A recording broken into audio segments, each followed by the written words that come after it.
Thank you, Honorable Vice Chairman, sir. Nice to see you there, sitting there. It's your maiden day. Compliments. माननीय स्वास्थ्य मंत्री जी मेरे समक्ष हैं, तो मैं सीधे संवाद करूं। पहले लॉकडाउन के बाद आपका रेडियो और मोबाइल मैसेज बदल गया। आपने कहना शुरू किया, बीमारी से लड़ो, बीमार से नहीं।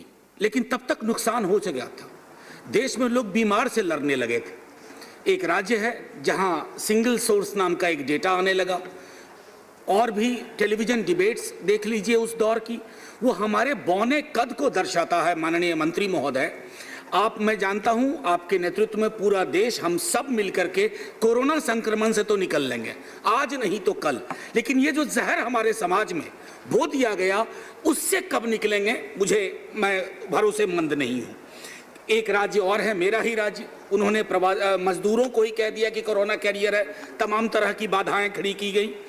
बबोनिक प्लेग के वक्त में आया हुआ ये कानून जिसको आप आज अमेंड कर रहे हैं, आप माननीय लोकमान्य तिलक का या उस दौर का इतिहास पढ़िए।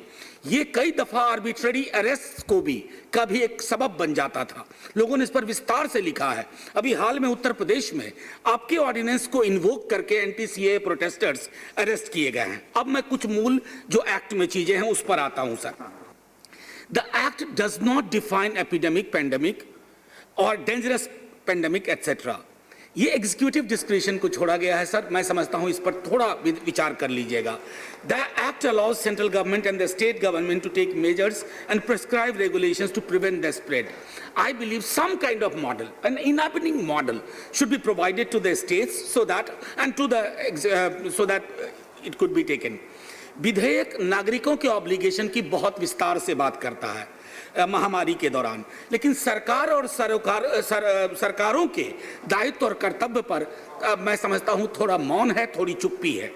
महामारी के दौरान सरकार को हासिल असीमित अधिकार देने के संदर्भ में आप नागरिकों के मानव अधिकार को भी देखिए, जिसका मैंने जिक्र किया था पहले। एक्ट ऑफ वायलेंस को आप सिर्फ महामारी के दौरान छोड़ रहे हैं।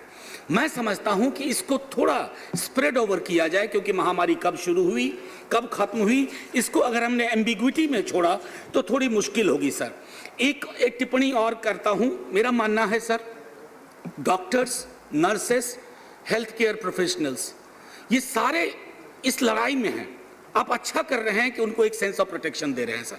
लेकिन सर, मैं आपको कई राज्यों को उदाहरण दे सकता हूं, महीनों से तनख्वाह नहीं मिली है, नर्सेस हड़ताल पे हैं, डॉक्टर्स हड़ताल पे हैं।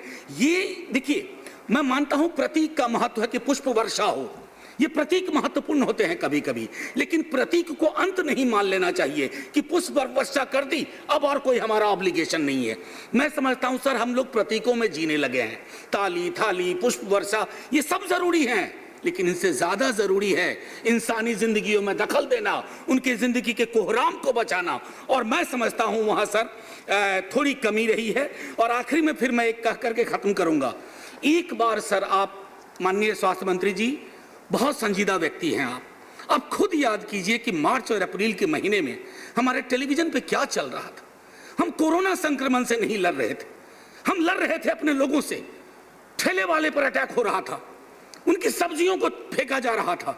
सर, हर जिंदगी महत्वपूर्ण है। और ये क्यों हुआ? क्योंकि बस 30 सेकंड सर, जय हिंद बोलने से पहले मैं सिर्फ इतना कहना चाहता हूं सर, एक वैज्ञानिक दृष्टिकोण से अगर हमने शुरू से ये लड़ाई लड़ी होती तो हमारे समाज में इतने बाड़े नहीं होते, इतने बैरिकेड्स नहीं होते, सोच और समझ में इतनी संकीर्णता नहीं होती।